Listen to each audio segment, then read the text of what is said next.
Hola, este es su canal Suyapa TV Educativa. Yo soy José Luis Jerezano, iniciando un programa más que sabemos que será así, por demás interesante. Estamos iniciando un nuevo año donde muchas expectativas se dan en nosotros, pero el sector docente, el alumnado, padres de familia y tanto más, pues tenemos más expectativas todavía acerca del quehacer educativo.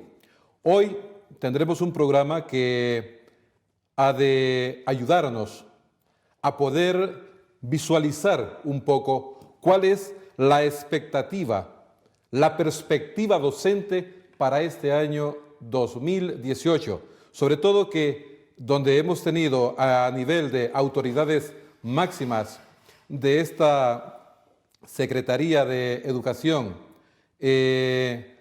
con cambios repentinos y tanto más, veremos entonces qué cosa espera nuestros compañeros docentes para este año 2018. Sabemos pues que ante tal perspectiva, ante esta situación, serán muchas las inquietudes que usted tenga para que en el devenir de este programa estas expectativas puedan irse visualizando. Y hemos invitado para llevar adelante este programa al licenciado Daniel Esponda del COPRUM, Colegio de Profesores Unión Magisterial de Honduras. Bienvenido, profesor. Gracias. Y al licenciado Edwin Hernández de Colpedagogos. Bienvenido, profesor. Es un placer tenerles aquí en este programa. Entonces vamos a escucharles brevemente para que nos cuenten un poco acerca de su quehacer. El profesor Esponda pues no es el primer programa en el que le hemos tenido, pero si usted que nos ve quiere saber quién es el profesor Esponda, brevemente nos lo dirá él. Profesor. Bueno, yo soy profesor de Ciencias Sociales. Mis inicios en la educación fueron en educación no formal, ¿verdad? Ya tengo en educación formal alrededor de unos 10 años aproximadamente.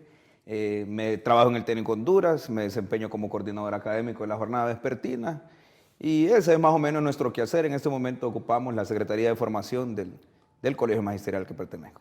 Creo que usted trabajó también para un centro privado también en algún momento. Dos centros privados, dos católicos, por cierto, el San José del Carmen y el Instituto Católico Emiliani en la Kennedy. Ah, muy bien, bienvenido. Profesor Edwin. Pues yo afortunadamente soy licenciado en Pedagogía. Digo afortunadamente porque soy un profesor rural, vengo del departamento de Olancho, de una institución educativa que fue de las pioneras en el programa de Telebásica, ¿verdad? El Centro de Educación Básica Santiago Mejía. Tengo por ahí también una asistencia técnica del nivel central en la Secretaría de Educación. Y disfrutamos mucho del proceso educativo, no tanto del frente alumnos, sino que en el detalle con las alumnas y los alumnos y especialmente con los padres de familia. ¿Y por qué digo afortunadamente el área rural? Porque ahí el carro del profesor es la carroza fúnebre, es el que lleva a los enfermos al hospital cercano. Entonces, hacemos más labor de docencia, pero con toda la comunidad. Muy bien, gracias, bienvenidos. Dentro de esta perspectiva para el 2018, ¿qué podemos ver acerca de la formación y la actualización profesional docente? ¿Cómo va caminando este proceso? Bueno, definitivamente este proceso tiene un gran reto y ha representado un reto importante para el gobierno de Honduras y creo yo que todos los sistemas educativos tienen este tremendo reto. En nuestra realidad, pues nos afrontamos a una transformación, ¿verdad? Que es la transformación de las escuelas normales y desde ahí los primeros señalamientos nuestros, ¿no? Nos parece a nosotros desde el COPRUM que ha sido un error eliminar las escuelas normales de tajo, ¿no? Se ha perdido una gran tradición y una acumulación de conocimientos y de experiencias que tenían las escuelas normales que nos parece que en alguna medida es incorrecta. Pero también sobre ello, el país ha superado algunas etapas y yo creo que el país tiene suficientes profesores con el grado de licenciatura para poder ocupar los puestos en las plazas que están vacantes y en las que se deben de crear en la Secretaría de Educación. Pero nos parece un terrible error haber eliminado la carrera del bachillerato en educación. A propósito, profesor Esponda, ¿y qué ha sucedido con todo el personal docente en servicio estricto que laboraba para estas escuelas? Vaya, concretamente aquí, la Escuela Normal Mixta Pedro Nufio. Bueno, estos compañeros en alguna medida están en el limbo administrativo. Algunos fueron trasladados a algunas unidades de INISA, otros compañeros fueron trasladados a las direcciones departamentales o a las direcciones distritales. Por eso insisto, el proyecto parecía ser muy ambicioso y lo que se pretendía con las escuelas normales era hacer centros de formación permanente o regionales de la universidad pedagógica en el caso de las que la universidad absorbió. Pero este tema de la formación permanente, que es lo que nos debería de ocupar, aún no está claro en el panorama cuál es el plan de la Secretaría de Educación. Tenemos un reglamento de evaluación en la Ley Fundamental de Educación que establece que esta evaluación será anualmente de manera interna y cada 3 años será de manera externa. Y en función de esa evaluación es que nuestros compañeros y compañeras deberán ir a los procesos de actualización.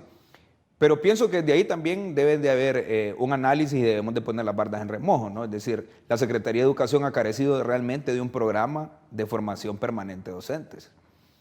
Tenemos casos de profesores que tienen 30 años de estar en el sistema y la Secretaría de Educación nunca les dio una tan sola capacitación. Entonces yo pienso que deben de haber procesos de actualización dependiendo de las áreas académicas. Tú sabes que yo trabajaba como especialista en el área de educación artística. Claro. Laboré a mucha honra, con mucho orgullo, 37 años para la educación. ¿Sabes cuántas capacitaciones tuve yo en 37 años? 2. En 37 años. Una de misión técnica de Japón y otra aquí meramente de la Secretaría de Educación. Y tristemente, esto es que nosotros trabajamos aquí. Claro.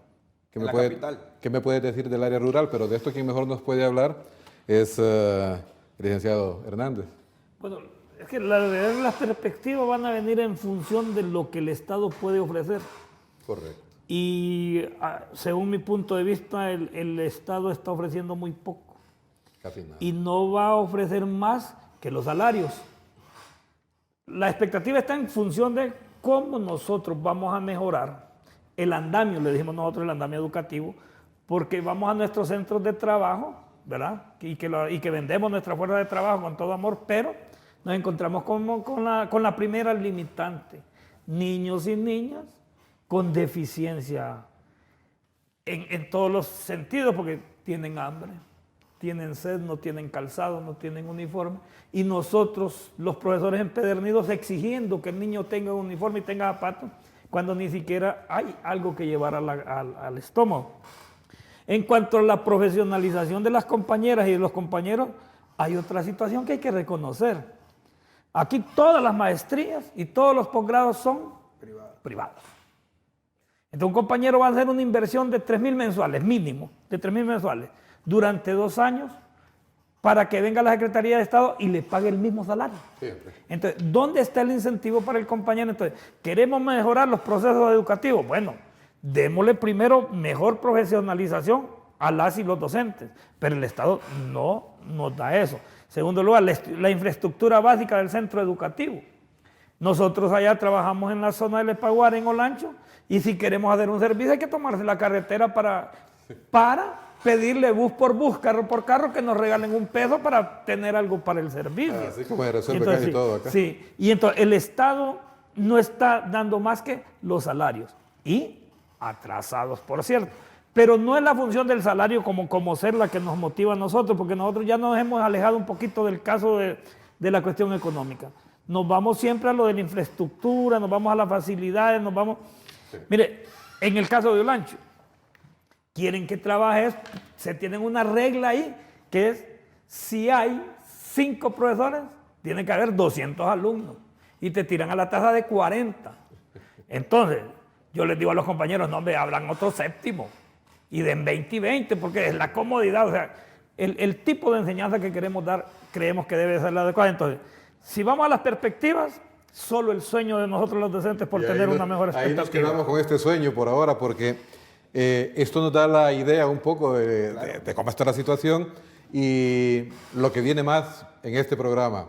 Ya regresamos, no nos deje, vamos a una primera pausa.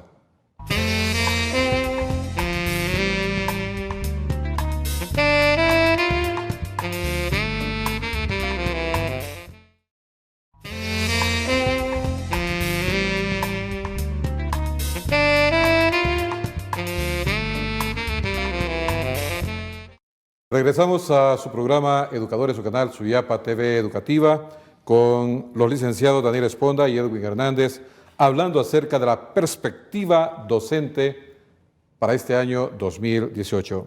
Profesor Esponda, ¿cómo podríamos evaluar o cómo evaluaría usted la gestión de la Secretaría de Educación en estos últimos 5 años, para no irnos tan atrás, sino que un poco con lo más reciente? Bien, me gusta la pregunta, que no es en función de una persona, quien dirige la Secretaría de Educación. Yo creo que los estados y los gobiernos mismos no pueden hacer evaluaciones en función de las patologías de quien dirige la Secretaría de Educación. Pero creo que 5 años sería poco, pero yo creo que hay un punto de partida que es un parteaguas en el sistema educativo, y fue la aprobación automática del año 2009. La aprobación automática del año 2009, y casi no llegamos ni siquiera a los 100 días de clases. Eso afectó muchísimo al sistema. Yo creo que ese primer elemento habría que caracterizarlo. Posteriormente, los gobiernos que subsiguieron, me parece a mí que no los ocupaba el tema educativo, en el tema ni pedagógico ni administrativo, y muy bien como lo planteaba el profesor Edwin, ha habido un despojamiento de la responsabilidad por parte del Estado para con la Secretaría de Educación, y a ciencia cierta, como bien lo decía el compañero, la única responsabilidad que tiene en este momento para con el sistema es el pago de salarios y atrasados. ¿Pagaron las vacaciones a propósito? No, hay un montón de compañeros, tenemos más de 25,000 compañeros que no se les han pagado completamente las vacaciones. En ese tema, lamentablemente, se vino el proceso de la reforma al sistema educativo. Y nosotros siempre hemos insistido que el país necesitaba una reforma educativa, pero necesitaba una reforma de proceso y no de decreto. Exactamente. ¿De qué sirve que digan que vamos a tener el idioma inglés como segunda lengua si nunca se contrataron a los profesores ni se preparó el personal para eso? ¿De qué nos sirve que digan que aumentan la cobertura escolar cuando a una escuela le aumentan 3 grados más y los profesores y las profesoras no las preparamos para tener esos 3 grados más? En ese sentido, también hemos tenido problemas administrativos porque la Secretaría de Educación, lamentablemente, y esto sí obedece a patologías, me parece a mí, vino siendo administrada a punta de oficios ministeriales al margen de la ley, que eso le hace muchísimo daño a la institucionalidad del país. No solamente al sistema educativo, es a la institucionalidad. Y eso ha generado que vengamos arrastrando errores administrativos, como el sistema de evaluación, por ejemplo. Tenemos un sistema de evaluación altamente permisivo y con una fuerte voluntad de que aprobemos prácticamente automático a los muchachos. Y eso ha disminuido de una manera significativa la calidad de los conocimientos. Es terrible. Yo he dicho aquí en algún otro programa que hemos hablado algún tema parecido a este, y yo decía mi experiencia, por ejemplo, en la Escuela Normal Mixta, que a nosotros nos llegaban muchachos a un primero de magisterio, que no podían ni leer ni escribir. Pues. Claro, seguramente venían de un centro básico. Casi era la generalidad.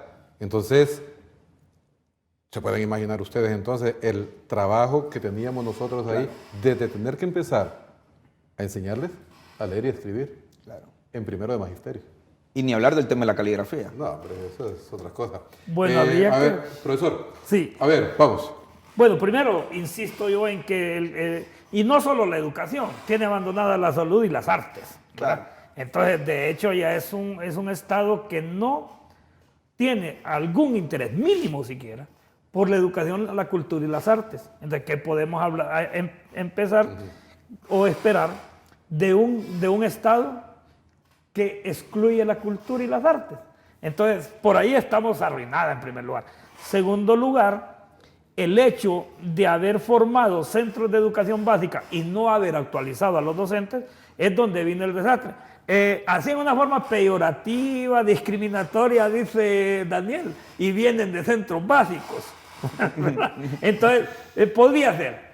Porque yo decía, y siempre me opuse, aunque son mis compañeros pedagogos, ¿Qué hacemos los pedagogos dando ciencias y matemáticas? Sí, hombre, no tenemos la más mínima preparación. O los de sociales dando español e inglés. Sí, dando español e inglés. Entonces, O música. O música. Entonces hablaba yo con algún personero de la Universidad Pedagógica en su momento y yo le decía, bueno, se está quedando atrás la pedagógica. Si esto es lo que está en la currícula nuestra, la pedagógica tiene que sacar licenciado en primer nivel de básica, en segundo y en tercer nivel. Claro. Y ya de repente, ¿de qué le están sirviendo? Está sacando licenciados en sociales como, sino que ¿por qué no tiran especialistas en bachillerato, en los bachilleratos, en los BPT, ¿va? Claro. Ahí, hacia donde debe ir. Entonces, pero al final esta es toda una maraña de rajatablas desde el Estado. Claro. Porque no nos podemos separar, ¿verdad? O sea, las universidades obedecen a las políticas del Estado. Sí, muy bien. Pero ahí hay un elemento importante que ha planteado Edwin, es decir, nosotros, y lo que yo he podido apreciar, debido también a la tesis que estoy haciendo en el posgrado, existe un tipo de divorcio extraño entre la Universidad Pedagógica y la Secretaría de Educación.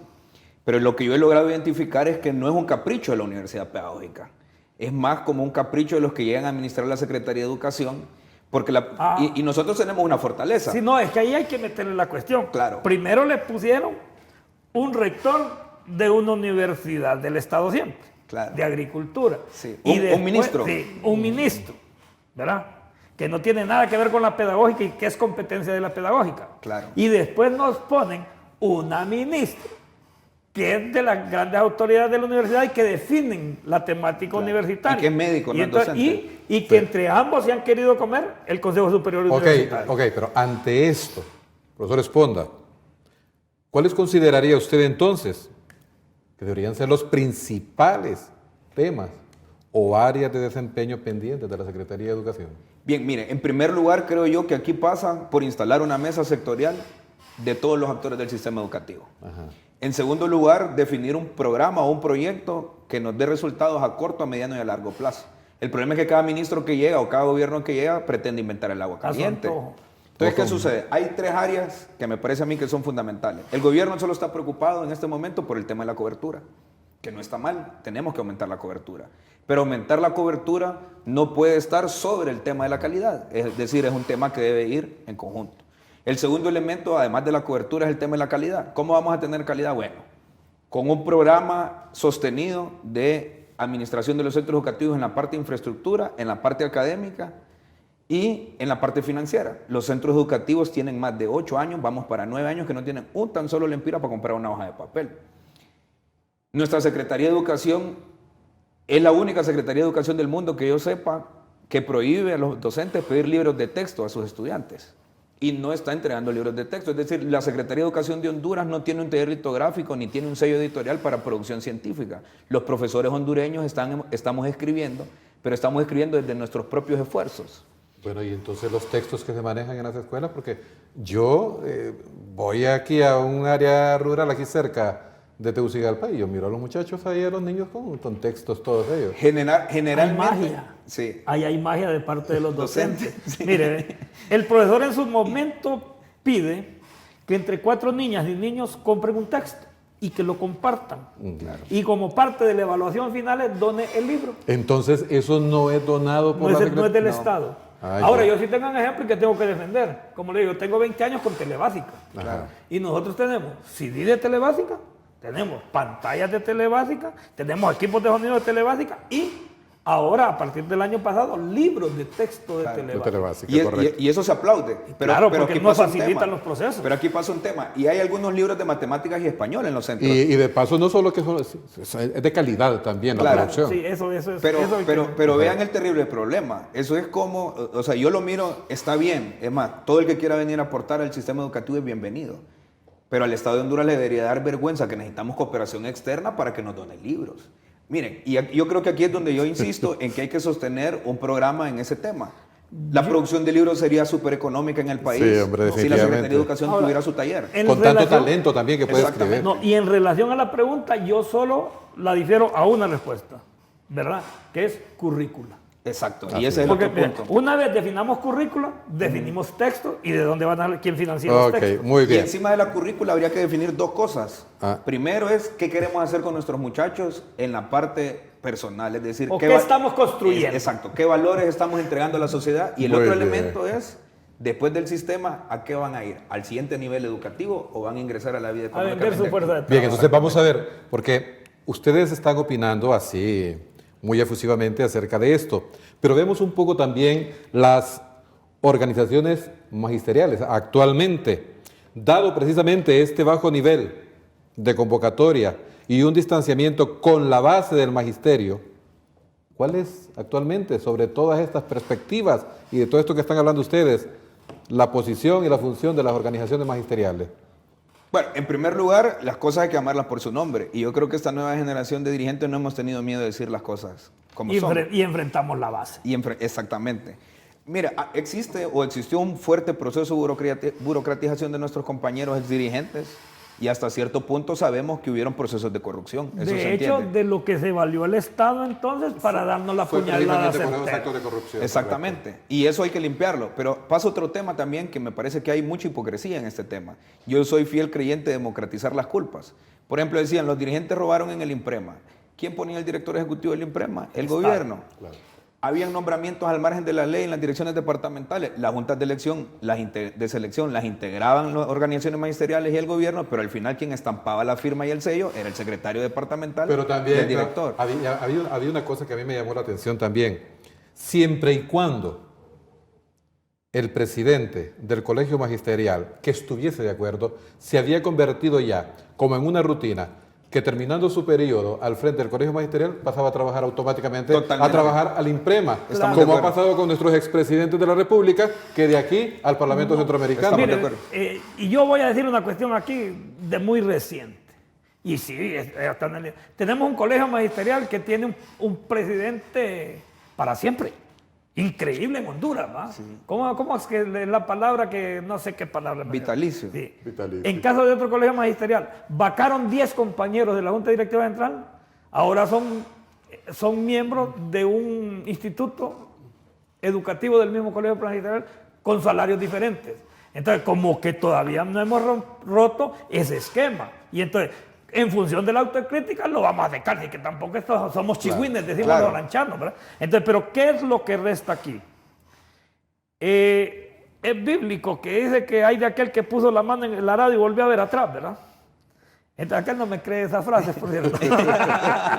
entonces, nosotros que somos aunque soy viejo, pero soy una nueva generación de dirigentes magisteriales, entonces nosotros estamos apostando por recuperar el prestigio de las organizaciones, en primer lugar ante la base. Mira, a mí no me interesa si recupero o no prestigio con el Estado. Claro. Es primero contra la base, que es a quien me debo. ¿Cómo lo vamos a hacer? Lo vamos a hacer fácil. Primero, adesentamiento. O sea, manos limpias, claro, y total transparencia en el manejo de lo que sea, ¿verdad? Segundo lugar, no hacer negociaciones a espaldas de los compañeros pretendiendo mejorar nuestra calidad de vida y que los compañeros queden estancados. Claro. Lo del IMPREMA que usted mencionaba. Salíamos del IMPREMA a ser funcionarios, sí, ¿verdad? A ser funcionarios. Y esto porque era un pago al servilismo que tenían los dirigentes magisteriales, claro, con el Estado. ¿Tendrá algo que ver esto con algo que yo pude ver en algún momento? Pues todos los congresos en Roatán, claro, Trujillo. Entonces, me parece que es parte de todo, claro, este proceso que se vivió. Claro, pero y además, que ahora estamos pagando las consecuencias. Pero más allá de eso, creo yo, y bueno, es mi tema de investigación, entonces tengo algunos elementos ahí, existió un tipo de cogobierno. Es decir, si había un gobierno del Partido Liberal, todos los directores departamentales eran profesores y eran liberales. Si había un gobierno del Partido Nacional, todos los directores... Y continúa. Y continúa. No lo reventaban. Claro, exactamente. Ahora, ¿qué es lo que sucede aquí? Y si ustedes pueden ver el panorama, y tal vez ni el compañero ni yo estaríamos en la Junta Directiva Central de las organizaciones si siguiéramos bajo la misma lógica, claro, administrativa anterior. Porque ¿qué? Hoy los oportunistas y los que iban a las organizaciones magisteriales por enriquecerse, ojo, no todos, ¿no? Claro, no. Pero algunos sí. Hay muchas excepciones. Simple y sencillamente se desaparecieron del panorama. Bien, vamos a la pausa. Ya vamos a regresar. Está muy encendidito esto, pero muy bueno. De esto se trata el programa. Pero tenemos que ir a una pausa. Ya regresamos. No nos deje.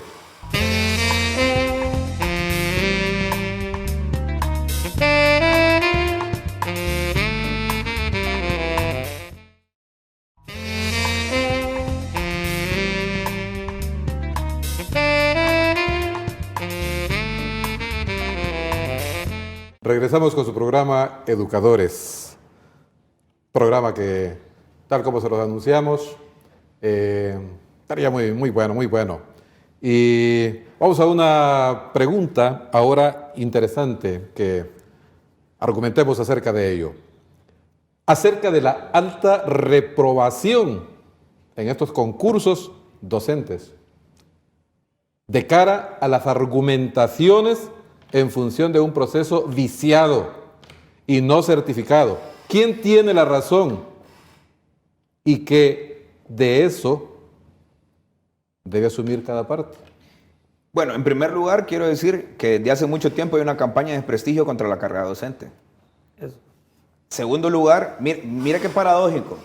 De todos los gremios del país, de todas las secretarías de Estado, la secretaría que tiene a su personal mayormente profesionalizado es la Secretaría de Educación. La mayor parte de los docentes del sistema educativo nacional tienen grado de licenciatura. La Universidad Pedagógica, y por ahí un poco el análisis que hacía el compañero Hernández, ¿qué intereses habrán atrás de a saber quién para decir que los profesores reprueban? Ahora, ¿qué sucede con la prueba que ocurrió en este momento? Es la primera experiencia con la Ley Fundamental de Educación y se echó al cesto de la basura casi 30 años de administración del proceso de nombramiento de personal bajo la lógica del Estatuto del Docente. Primero, la prueba que se le aplicó a los compañeros no fue validada. Muchos de los reactivos que se aplicaron ahí no tuvieron que haber estado en la prueba. Segundo lugar, esta prueba está dividida o debió haber estado dividida. ¿Por qué no debieron haber estado esos? Porque no se validó la prueba. Ah, ya, correcto. Entonces, si no hubo un proceso de validación, y los pedagogos saben mejor que los de sociales eso, para hacer 20 ítems hay que hacer 200, 300 ítems y validar la prueba y verificar qué es lo que va a quedar. Ensayo y error de repente. En segundo lugar, la prueba se tuvo que haber dividido en conocimientos del área específica, es decir, si yo soy de sociales, del área de sociales, técnico pedagógico, ¿verdad? Y el tercer elemento, leyes educativas, y la prueba carecía de esos elementos. Después de eso viene una segunda etapa de la evaluación, que es la entrevista. La entrevista se tuvo que haber llevado a cabo de manera vivencial, presencial, como lo estamos haciendo. A los compañeros lo que se les aplicó fue una prueba o una encuesta, en realidad, en una encuesta digital. Y ahí sucedieron 3 cosas que a todas luces nos deja entredicho el proceso. En algunos centros el sistema nunca cargó, es decir, los compañeros nunca pudieron hacer la evaluación. Y aún así los aplazaron. Y aún así los reprobaron. En otros centros el sistema falló y les tocó hacer la prueba 2 veces. Cuando subieron la prueba al sistema, entonces el sistema los rechazó y los reprobó porque habían duplicado. Y un tercer elemento es que nunca hubo claridad qué cosas le iban a poner o qué cosas o aspectos iban a evaluar a los compañeros. Encima de ello, no solamente somos nosotros los dirigentes que hemos dicho que el proceso tiene vicios de nulidad. Lo dijo la Comisión Nacional Anticorrupción antes de que iniciara el proceso. Entonces, ¿qué sucede? Según datos estadísticos que nosotros tenemos extraoficiales, solo aprobó el 6% de un universo de 100. Hablar de un 6% de aprobación es un nivel bajísimo. Ahí la prueba a todas luces está mal. Y después aplicaron una curva, que no es matemática esa, yo no sé cómo se inventaron esa situación, para echarles un empujoncito a los compañeros que reprobaron. Pero ahí ocurrió otra cosa. Algunos habían aprobado y después de eso aparecieron reprobados. Y algunos otros que habían aparecido aparecieron reprobados. ¿Se puede dar nombres? Aquí dijo alguien, claro. aquí dijo alguien que estábamos abordando un poco este tema también y decía, ¿cómo alguien, por ejemplo, el concurso se aprueba con una nota de 70, creo? 75. 75.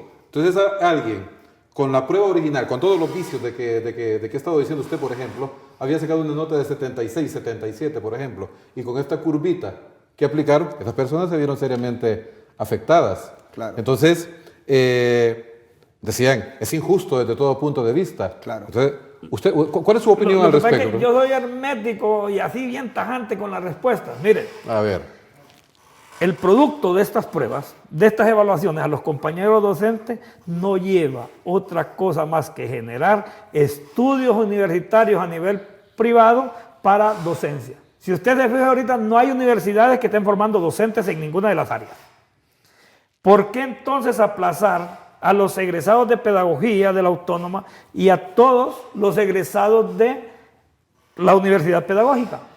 Entonces, no están cumpliendo con el rol que el Estado les ha dado y Claro. entonces vamos a la educación privada a nivel de magisterio. Eso es todo. Claro. Yo no miro otra cosa más que eso. Y yo diría un poquito con lo que, mire, hubo examen para asistentes técnicos también. Yo soy asistente técnico, ¿va? Y hubo examen para asistentes técnicos. Claro. 2 funcionarios de la actual Secretaría de Educación participaron y se reprobaron.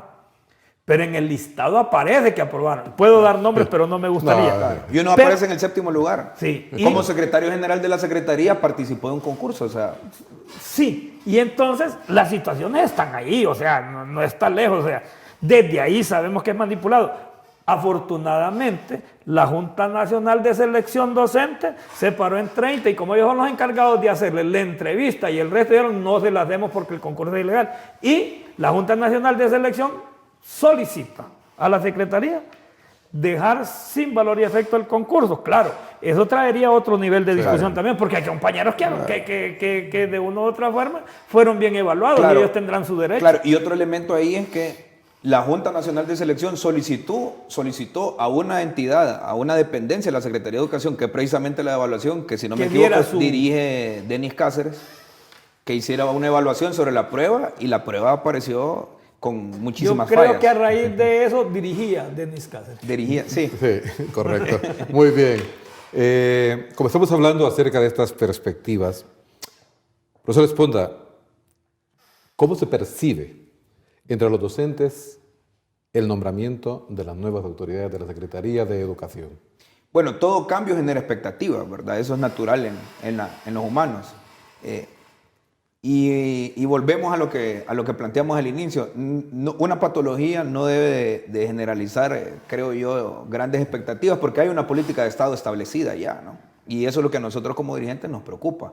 ¿Qué es lo que quiere hacer el Estado para con el sistema educativo? Yo personalmente conozco al doctor Marcial, hemos estado en algunos espacios cuando él coordinaba la Comisión Nacional para la Calidad de la Educación. Perdón, a mí no me gusta interrumpir mucho, pero ¿tendrá que ver esto con el movimiento político actual? ¿Un cambio tan repentino? Podría ser. Nosotros en algún momento pensamos que una muchacha de Olancho era la que iba a ser... Hermana de un nuevo ministro. Hermana de un nuevo ministro, iba a ser la nueva ministra de Educación. Y el doctor Marcial tiene tiempo de estar trabajando en este proceso. Yo lo veo como un tipo accesible, se ha presentado como un tipo accesible. Y que está bien informado. Que está bien informado. Y además de eso, que en educación no ha sido un improvisado, pero su expertise ha sido en educación superior. Ahora, pienso yo que los viceministros nuevos, 2 de los viceministros nuevos, no los 3, conocen el sistema educativo, ¿verdad? Son profesores de ciencias sociales ambos, y eso les podría dar alguna perspectiva para enfrentar la situación. Pero si no tienen claro el panorama y no logran llegar a ese nivel de entendimiento que para echar a andar la Secretaría de Educación necesitan ineludiblemente el concurso de los profesores y de los padres de familia, vamos a seguir dando los mismos tumbos. Y en relación a eso, sí, miren, yo creo que esta vez se intercambiaron los papeles. Generalmente, el ministro es político y los viceministros técnicos. Sí. Ahorita cambió. Pusieron técnico al ministro, pero político los viceministros. Ojo ahí. Yo conozco muy bien a Javier Menocal, ¿verdad? Que es viceministro, es de Olancho, es de Silca, claro. y es de Ciencias Sociales. Sí. Y una de las viceministras también. Y una de las viceministras, sí. Muy, Olanchana también. Sí, muy político, ¿verdad? Claro. Entonces, ¿qué podemos esperar de esto? Y a mí sí me causa expectativas positivas. Sí. Yo creo que si es en función de lo político, el Estado ya reconoció que no puede estar administrando la crisis en educación, que debe de administrar una verdadera educación que llegue a todos los sectores. Claro. Y de esa forma entonces tendrá, y nosotros esa es la esperanza, que trabajarse en lineamientos claros para un diálogo en el plano educativo. Dios quiera que esto sea así como usted lo menciona, que la expectativa que se percibe sea muy buena, porque definitivamente no podemos seguir nosotros con estos tumbos que ha venido dando la educación y que nos tiene inmersos en medio de todo esto que estamos hablando ahora. Bien, entonces vamos a ver ahora un poco acerca de las reubicaciones, crecimiento vegetativo controlado, como medido para brindar oportunidades a nuevos docentes, congelamiento de plazas, jubilados, restricciones, etc. Son medidas administrativas para eficientar los recursos. ¿Por qué la negativa del gremio educativo para aceptar todas estas cosas? Bueno, en principio nosotros no tenemos negativa de este procedimiento. Porque igual, miren, nosotros de dirigentes nos tocará apoyar en algunos tramos decisiones administrativas que son correctas, que a la mayor parte de nuestros compañeros no les gusten. Pero si es por el bien del sistema educativo, creo que esas decisiones hay que tomarlas. Ahora, tenemos 8 años que no se crea una tan sola plaza. Y lo que hemos estado viviendo en la actualidad es un reciclaje de estructuras presupuestarias. Correcto. Es decir, la plaza que usted tenía en la escuela normal, ahí quedaron una estructura presupuestaria. ¿Qué hicieron esa estructura? No sabemos. Hasta donde entiendo se perdió. Exactamente. Entonces, ¿qué sucede? En las 2 administraciones anteriores, pero sobre todo en la penúltima, se cerraron centros educativos, se cerraron jornadas académicas, se reubicó personal. Pero la reubicación de este personal no obedece a un estudio pedagógico, no obedece a las necesidades que tienen los centros educativos, obedece más a una cuestión Capricho. a un capricho. Exactamente. Igual lo mismo en la jornada extendida. La misma cantidad de horas clase en mayor tiempo del día. En ese sentido nos parece a nosotros que el reto del tema de la cobertura sí se podría hacer con estas nuevas estructuras que van quedando vacantes por defunción, por renuncia o por jubilación. Ahora, aquí tenemos el otro problema. Por ejemplo, estos muchachos que están egresando de la Universidad Pedagógica Nacional, ¿qué incentivos les damos para que se vayan a una aldeíta de Francisco Morazán? ¿O qué incentivos le damos para que se vayan a una de las aldeas más recónditas de Olancho a enfrentarse con esa realidad de que el profesor es su carro es carroza fúnebre, que si se enferma, él es el que tiene que resolver, el que dé el consejo oportuno, el que ayuda a la comunidad? ¿Qué incentivos les estamos dando? Ese escenario no existe. Entonces nosotros hemos insistido y con el profesor Hernández hemos coincidido en este tema. Se creó un manual de puestos y salarios que solamente es de puestos. Entonces tenemos que buscar incentivos y la Secretaría de Educación tendrá que invertir en el crecimiento de las estructuras presupuestarias para hacer 2 cosas fundamentales. Mire, es increíble, pero todavía en aldeas del Distrito Central tenemos escuelas unidocentes con más de 70 niños. ¿Usted sabe cuál es el presupuesto general de la Secretaría de Educación? ¿Cuánto se va solo en salarios? Prácticamente ahí se va casi todo. Pero ese es otro tema. No es porque los profesores ganen cantidades de dinero exorbitantes, es porque el presupuesto en educación en el país no es suficiente. No, y se va reduciendo siempre. Y se va reduciendo siempre. En vez de incrementarse, más bien se va Claro, reduciendo. y aquí hay que hacernos otra pregunta. Miren, hay presupuesto en educación que está disperso y que no está en la Secretaría de Educación. Así es. Es decir, hay secretarías como la Secretaría de Recursos Naturales, que le han cambiado tantas veces el nombre que no recuerdo ahora el nombre, pero tiene un renglón presupuestario para educación. Ese dinero debería ser manejado por la Secretaría de Educación. Mire, hay una cuestión también con relación a lo que decía Daniel. Mire, nuestros compañeros con mucho esfuerzo y desde su pobreza, después de su educación media, van a una universidad después de 4 o 5 años a graduarse. Y lo que le ofrece el Estado es muy poco, hay muy pocas plazas.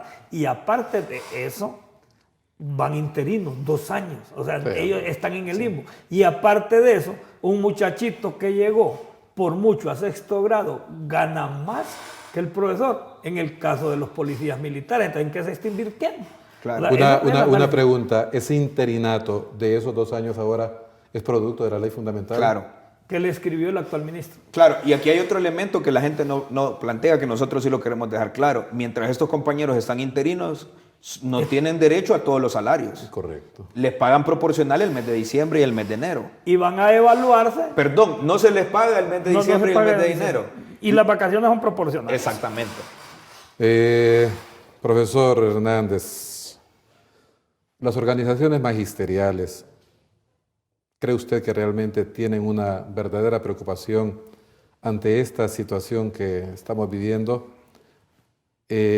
¿O están todavía la crítica que se hacía, sobre todo por uno de los exministros más dedicados a la política gremial y vernácula? ¿Qué mensaje se puede enviar a los docentes? Yo puedo hablar por mi colegio profesional. Vamos a ver, escuchamos. Porque si me voy al otro lado también entonces entro en una crisis ahí, porque sí se da. En nuestro colegio profesional nosotros a lo que aspiramos es a una mejoría de la calidad educativa. A eso estamos apostando ahorita, ¿verdad? Y todo eso va a venir en función de que nuestras peticiones, nuestros alcances van a ser en función de eso. Hablábamos con Daniel hace muy poco y decíamos, bueno, si nosotros tuviéramos que dialogar con el Estado y ponemos una escala de 1 a 4, el primer punto podría ser los concursos y el 4º punto, salario. No estamos interesados en la mejora salarial hasta ahora, porque de nada sirve que nos paguen bien. Sí, de todos modos ese dinero que nos van a dar de más lo estamos invirtiendo en el aula de clases porque no están las cuestiones. Entonces, nuestro colegio profesional busca eso. En primer lugar, vamos a limpiar la cara, vamos a demostrar también que los colegios profesionales, los colegios docentes, tenemos esa calidad que la gente cree que hemos perdido, porque solo está en el imaginario, pero en eso también contribuyen algunos compañeros a mitificar a la dirigencia docente por el mismo tipo de actuaciones que tenemos. Pero puede, como también volvemos al asunto de las redes sociales, porque en las redes sociales yo puedo leer llamados a veces dramáticos de compañeros docentes para poder iniciar un movimiento, gestar un movimiento de verdad que pueda ir en rescate de la educación, de todas estas cuestiones que hemos estado hablando. Y he visto exhortaciones fuertísimas a los colegios magisteriales a este respecto. Ahora, espérense, previo a que lo diga Daniel, el problema es que también, y se dijo al principio, es que si de repente hemos perdido la capacidad de convocatoria, y eso sí lo vamos a aceptar. Claro. Pero también el miedo que creó en el Estado entre los compañeros de la base. Claro. Cuando en el primer arranque de movilización, ¡prum!, 32 compañeros fuera del sistema. Sí, claro. Y entonces, claro, los compañeros nos piden que hagamos movimiento fuerte, pero debemos de medir, y eso sí lo hacemos nosotros responsablemente, estamos midiendo la capacidad de respuesta que va a tener la base. Claro. Porque si no va a ser... Claro. No, yo pienso que comenzar batallas que no se pueden ganar es un terrible error. Y yo prefiero que los compañeros sigan empleados a que estemos lidiando con despidos. Y esos 32 compañeros fueron reubicados ya. En su mayoría. En su mayoría. Pero algunos siguen al margen. Algunos siguen al margen, especialmente a nivel de dirigencia. Y también recordar que a un montón de compañeros se les refrenó el salario por 2 meses. Ahora, va a sonar extraño que lo diga un dirigente, ¿no? Es que no deberían de existir huelgas ni movimientos. Claro. Para empezar. Pero en función de la respuesta del Estado. Exactamente. Ese es el Se punto. convierten en una necesidad por lo que las cosas que van sucediendo. Correcto. Entonces, ahora, ¿qué sucede? Las organizaciones magisteriales y esta nueva generación de dirigentes sí ha tenido una fuerte responsabilidad. Miren, nosotros hemos sido bastante pacientes para explicar que en Honduras hay un fuerte proceso de privatización del sistema educativo. Si el papá y mamá y los profesores compran la papelería para hacer listas de asistencia, para boletas de calificaciones, para pagar el vigilante, la aseadora y sostener el centro educativo. Imprimir las notas que ahora son por internet. Eso es un proceso de privatización. Profesor Esponda, así brevemente porque ya estamos en tiempo de pausa.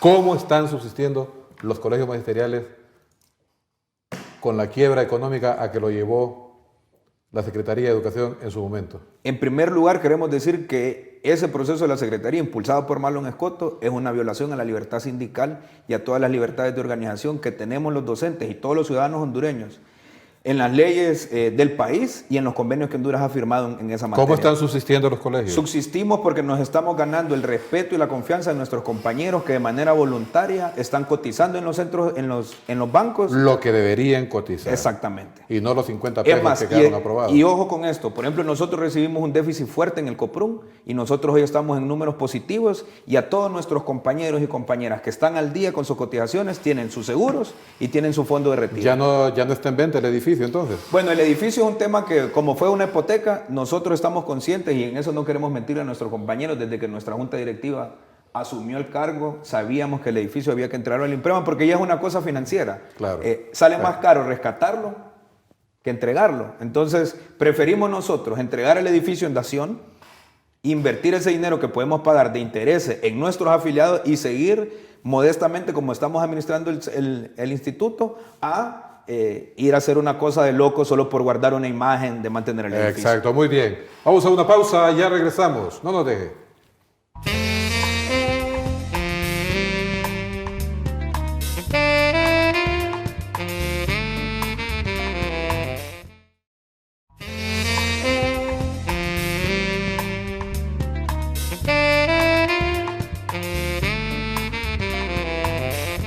Regresamos a su programa Educadores hablando acerca de la perspectiva docente de este año 2018.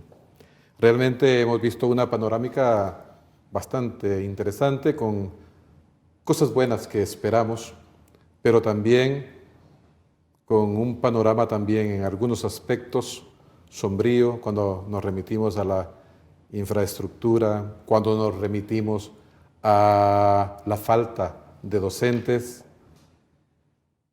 la responsabilidad también de algunos compañeros docentes. Yo he comentado acá que hay una escuela rural que queda aquí como a 45 minutos, de la cual nosotros con mi esposa vamos por lo menos 3 veces durante la semana. Los profesores llegan a las 9 de la mañana y se vienen a las 11 de la mañana. Y digo los profesores porque son la generalidad. Hay algunos que, con su honrosa excepción, cumplen su jornada completa. Pero bien, eso será tema de otro programa. ¿Cuál sería la demanda más urgente que cada uno de ustedes haría a las nuevas autoridades en aras de mejorar este sistema educativo? Yo la resumo en una sola. Fomentar procesos de diálogo de los actores del hecho educativo para buscar una solución global al problema educativo nacional. No es de que nosotros con nuestro esfuerzo, el padre de familia con su esfuerzo, el niño con su esfuerzo y el Estado con su esfuerzo. Hay que aunarlo todo. Aunamos todos los esfuerzos, nos sentamos y construimos una agenda de diálogo. Y esa agenda de diálogo en función de los pasos más urgentes que hay que dar. Por eso yo decía, bueno, lo del salario, dejémoslo por último si quieren. Pero tratemos lo que en primer lugar, adentamiento de la carrera docente, mejoramiento de la calidad educativa, proporcionar los medios didácticos, pedagógicos para que los niños tengan una mejor educación. Yo creo que de ahí partiría, porque si no podemos hacer una agenda increíble. Y no terminamos nunca. No terminamos, pero eso es lo básico. Muy bien. ¿Profesor Espondo? Miren, y yo totalmente de acuerdo con lo que dice el compañero Hernández y hemos insistido en ese tema. Y sobre todo creo yo que el Estado tiene que entender, o los gobiernos tienen que entender una situación. Miren, los únicos permanentes en el sistema somos los profesores y las profesoras. Ministros de Educación vendrán e irán, presidentes de la República vendrán y también se irán. ¿Qué le estamos entregando a nuestros profesores? La única alternativa que nosotros tenemos, como bien lo dice el compañero, es instalar una mesa permanente para que no se hagan problemas, para que las dificultades del sistema no se conviertan en problemas que no se puedan resolver. Hay que ir en la medida de lo posible resolviendo y entender la otra situación. De poco o nada sirve que se hayan leyes súper ambiciosas si no las podemos llevar a cabo. Hay que ponerles temporalidades también a las leyes y buscar los mecanismos para encontrarlo. Y sobre todo el tema de la dignificación de la carrera docente. A mí siempre me gusta dar ejemplos reales. El profesor José Luis Jerezano y la profesora Adilia y mi madre. Casi 30 y pico, casi 40 años de servicio. ¿Qué les entregó el Estado de Honduras al momento de su jubilación? Ninguna compensación económica, ningún reconocimiento social, porque no solamente vivimos de dinero los profesores. Un pergamino. Ese es el mejor regalo que tenemos nosotros, el reconocimiento de nuestros estudiantes. Pero vivimos un Estado que poco o nada le preocupa sus profesores en condición de retiro. No tenemos cesantías, no tenemos prestaciones laborales, no teníamos seguro social. Y en esa medida creo yo que aquí es una parte de compartir. La responsabilidad de nosotros los docentes, de los buenos docentes, porque también hay profesores que no cumplen como debería de ser, y le hacemos el llamado a los compañeros que sí cumplen para que le exijamos a esos compañeros y compañeras que no exigen a que cumplan con su trabajo. Pero al final, esos grandes esfuerzos que hacen los profesores que sirven de padres de familia, de enfermeros, de consejeros, creo yo que el Estado tiene que asumir una responsabilidad y también premiar el buen ejercicio de la docencia. Muy bien. Profesor Hernández, ¿qué espera usted de los compañeros docentes para este año 2018? Bueno, que demos al máximo de nuestras capacidades, que dejemos de pensar en que si el Estado me da o no me da, sino que qué voy a dar yo por esa responsabilidad que tengo con esos 30, 40 cipotes y cipotas, autoevaluarme, ¿verdad? Y al mismo tiempo autoprepararme para que sea mi ejercicio docente lo mejor para el provecho de estos niños y estas niñas. Y el profesor Esponda, ¿qué espera de los compañeros docentes para este año? En primer lugar, que entendamos y que asumamos la responsabilidad que tenemos. Mucho se habla en este país que necesitamos cambios, que no nos gusta tanta violencia, que no nos gusta la corrupción. Pues los profesores tenemos en nuestras manos el poder de transformar la sociedad. Yo invito a todos mis compañeros y a todas nuestras compañeras docentes a que no solamente entreguemos conocimientos científicos, también hagamos formación humana. Enseñemos a saludar cuando toque entrar en un espacio donde llegamos de primero. Enseñemos el respeto a nuestros mayores, a limpiar, a tener en orden nuestra sociedad, en la medida que nosotros los docentes y las docentes, respaldados por el Estado, comprendamos que no solamente estamos o somos facilitadores de conocimiento científico, sino más allá de los valores apoyados por los padres de familia, la sociedad caminará.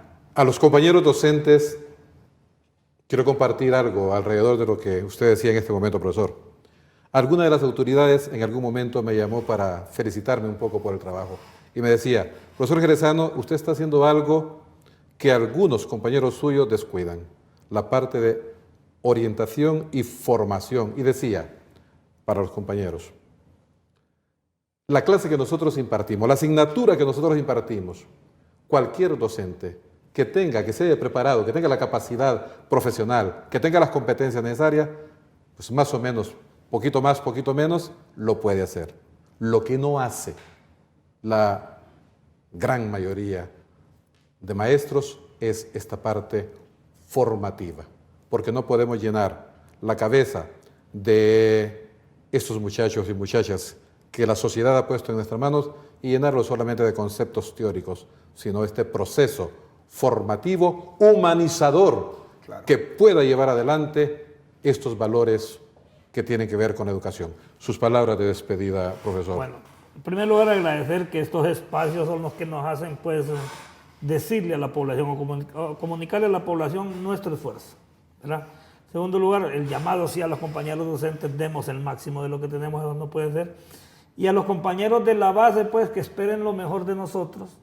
Vamos a hacer gobiernos de manos limpias, gobiernos de manos puras. Y por último, hacer un llamado a la Secretaría de Educación, que no somos agua y aceite, que somos un solo espíritu, que empecemos a construir agenda de diálogo para el beneficio de todo el sistema educativo nacional. Y yo insisto en esto porque siempre nos han acusado de pisteros. Yo digo, pongamos como último referente la negociación de un salario.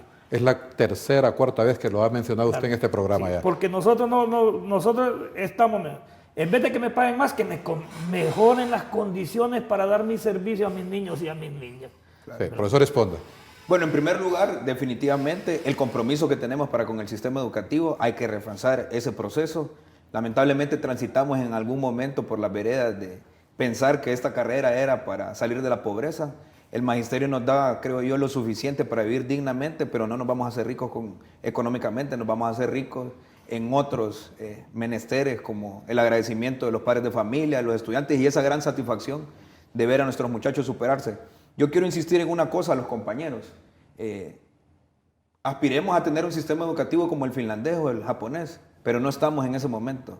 En medio de las dificultades y las falencias que tenemos administrativas, pedagógicas y didácticas, demos nuestro mejor esfuerzo para sacar el sistema educativo adelante, que eso es lo más importante, sin quitar el dedo del renglón y hacerle el llamado al gobierno que asuma su verdadera responsabilidad de mantener y administrar correctamente el sistema educativo. San Juan Bosco, padre y maestro de la juventud, decía, de la sana educación de los jóvenes depende la felicidad de las naciones. ¿Cuánto encierra estas palabras que se dijeron hace mucho tiempo? Y Dios quiera que podamos, con la ayuda suya, poder llegar a esto. Este ha sido su programa Educadores, esperando contar con su presencia en nuestro próximo programa. Que Dios les bendiga.